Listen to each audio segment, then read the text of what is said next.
Je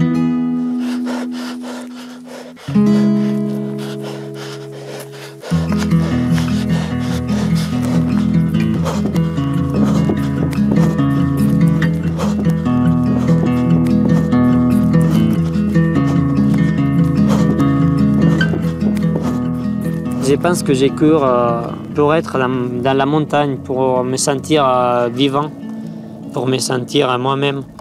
Au cœur des Alpes, Kilian Jornet contemple son univers, comme un animal face à son territoire.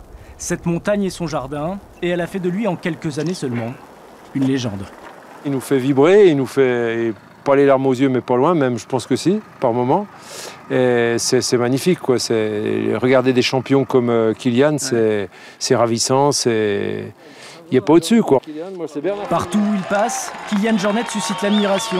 À tout juste 25 ans, il est déjà considéré comme le plus grand coureur en montagne.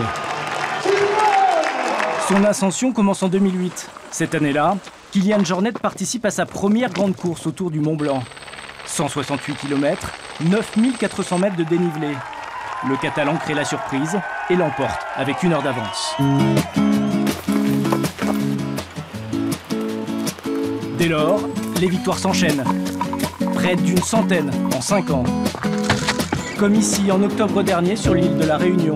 En 26 heures, il grimpe l'équivalent de 2 fois le Mont Blanc. Souriant, disponible, Kilian Jornet est très vite devenu le chouchou du public.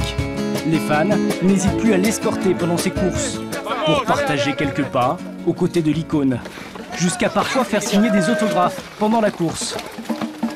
Pour mieux comprendre le phénomène Jornet, il faut se rendre à Chamonix. C'est là que le Catalan a décidé de s'installer il y a 2 ans. C'est là aussi qu'il s'entraîne, seul ou accompagné. Kilian a quelque chose de plus par rapport aux autres, d'énormes qualités, que ce soit au niveau physiologique mais au niveau technique. Je pense que c'est un mi-homme, mi-chamois. On a l'impression que c'est un animal de la montagne qui est devant nous. Un animal, pour d'autres, un funambule.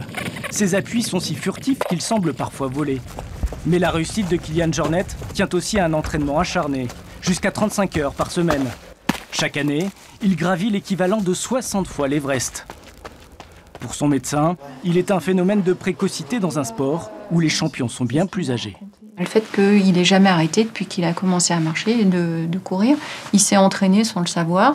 Et à 18-19 ans, il avait le niveau de performance d'athlète qui avait 40-50 ans.